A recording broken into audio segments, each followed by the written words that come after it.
प्रस्तुत है हरिशंकर परसाई जी विरचित लघु कथा अपना पराया। आप किस स्कूल में शिक्षक हैं? मैं लोक हितकारी विद्यालय में हूँ। क्यों, कुछ काम है क्या? हाँ, मेरे लड़के को स्कूल में भर्ती करना है। तो हमारे स्कूल में ही भर्ती करा दीजिए। पढ़ाई वढ़ाई कैसी है? नंबर 1, बहुत अच्छे शिक्षक हैं, बहुत अच्छा वातावरण है, बहुत ही अच्छा स्कूल है। आपका बच्चा भी वहां पढ़ता होगा? जी नहीं, मेरा बच्चा तो आदर्श विद्यालय में पढ़ता है। परसाई जी की यह लघु कथा यहाँ समाप्त। अब हम इसकी समीक्षा करें तो हम लघु कथा के तत्वों के आधार पर देखें तो यहाँ भाषा और शैली की दृष्टि से यह लघु कथा बहुत ही सरल, सहज, सुबोध शैली में परसाई जी ने विरचित किया है। संवाद इसके बहुत ही छोटे छोटे हैं, चुटीले हैं और व्यवस्था पर कटाक्ष करने में समर्थ हैं। और संवाद स्कूल के शिक्षक और एक अभिभावक के बीच में होता है। अभिभावक प्रश्न करता है कि आप किस स्कूल में शिक्षक हैं? शिक्षक जवाब देता है कि मैं लोक हितकारी विद्यालय में हूँ। क्या काम है? गार्जियन कहता है कि मैं अपने बच्चे को स्कूल में भर्ती करना चाहता हूँ। तो बोले यहीं भर्ती करा दो। तो उन्होंने जानना चाहा कि कैसी पढ़ाई है यहाँ की। तो टीचर ने जवाब दिया कि बहुत अच्छे शिक्षक हैं, बहुत अच्छा वातावरण है, बहुत ही अच्छा स्कूल है, नंबर 1 है। तो गार्जियन का जो प्रश्न है कि क्या आपका बच्चा भी यहाँ पढ़ता है? उसने शिक्षक ने तपाक से जवाब दिया, नहीं, मेरा बच्चा तो आदर्श विद्यालय में पढ़ता है। अर्थात शिक्षक स्वयं अपने बच्चे को इस स्कूल में नहीं पढ़ाता जहां वो स्वयं पदस्थ है।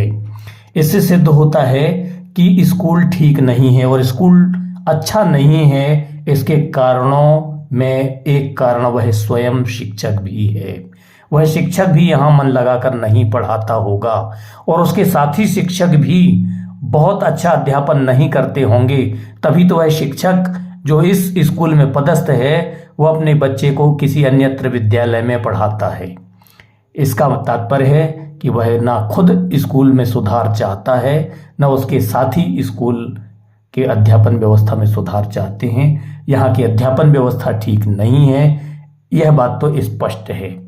किंतु अपने और पराये के प्रति लोग कैसा भेद करते हैं, कैसा छल रहित व्यवहार या निष्कपट व्यवहार जो अपेक्षित है वह नहीं करते और लोग किस तरह लोगों के साथ धोखाधड़ी करते हैं, लोगों को गलत फहमी में डालते हैं और वो गार्जियन को दिग्भ्रमित कर रहे हैं, गुमराह कर रहे हैं और कह रहे हैं कि इसी स्कूल में भर्ती करा दीजिए।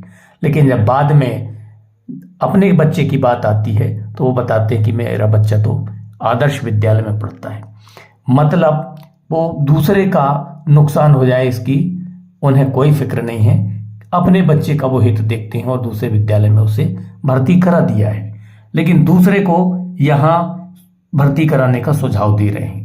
तात्पर्य यह है कि शिक्षक पूरी लापरवाही से यहाँ नौकरी कर रहा है और इस स्कूल की अध्यापकीय व्यवस्था तो कम से कम ठीक नहीं है। देश काल और वातावरण की दृष्टि से देखें तो यहाँ स्कूल का एक वातावरण हमारे मन मस्तिष्क में बिंबित होता है और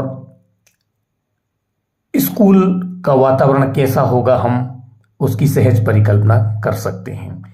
इसी तरह शैली और उद्देश्य की दृष्टि से देखें तो यहाँ व्यंग्यकार परसाई जी का बताने का लघु कथा के माध्यम से व्यक्त करने का यह उद्देश्य है कि लोग किस तरह दोगले होते हैं और अपने और परायों के बीच में किस तरह से व्यवहार करते हैं। खुद की गाय गौ माता, दूसरे की गाय ढोर, इस सिद्धांत के लोग केवल अपनी फिक्र करते हैं। दूसरे का बच्चा कहाँ पढ़ेगा, उसका भविष्य कैसा होगा, इसकी उन्हें फिक्र नहीं है। एक शिक्षक के नाते जो दायित्व, जो जिम्मेदारी, जो रिस्पॉन्सिबिलिटी होनी चाहिए शिक्षक में, वह शिक्षक में नहीं है, ऐसा कटाक्ष करके, ऐसा व्यंग्य करके परसाई जी व्यवस्था पर शाब्दिक प्रहार करते हैं, लोगों के रवैये पर प्रहार करते हैं और बहुत ही सशक्त और सफल लघु कथा जिसके माध्यम से परसाई जी उन लोगों के व्यक्तित्व पर शाब्दिक तमाचा मारते हैं जो अपने और पराये के साथ अलग अलग मुखौटा लेकर समाज में उपस्थित होते हैं। जब स्वयं की अपनी बात होती है तो लोग हित और स्वार्थ देखते हैं और दूसरे की बात होती है तो लोग वहां पर बेपरवाह हो जाते हैं, लापरवाह हो जाते हैं। उन्हें दूसरों के बच्चों के भविष्य से कोई सरोकार नहीं है कि उनका भविष्य बिगड़ेगा। वे उसे गलत मार्गदर्शन देते हैं और एक ऐसे स्कूल में भर्ती कराना चाहते हैं जहां पर पूरी व्यवस्था असंतुलित है, जहां लेखक व्यंग्य के माध्यम से ऐसे लोगों पर प्रहार करके यह बताना चाहता है कि लोग अपना और पराया यह जेहन में रखते हैं, मन मस्तिष्क में रखते हैं और लोग विनम्रता के साथ, अनुशासन के साथ, संयम के साथ दूसरों के साथ प्रस्तुत नहीं होते। उन्हें दूसरों की भावनाओं की फिक्र नहीं रहती। सुनने हेतु शुक्रिया, धन्यवाद। प्रस्तुति डॉक्टर राजेश कुमार ठाकुर।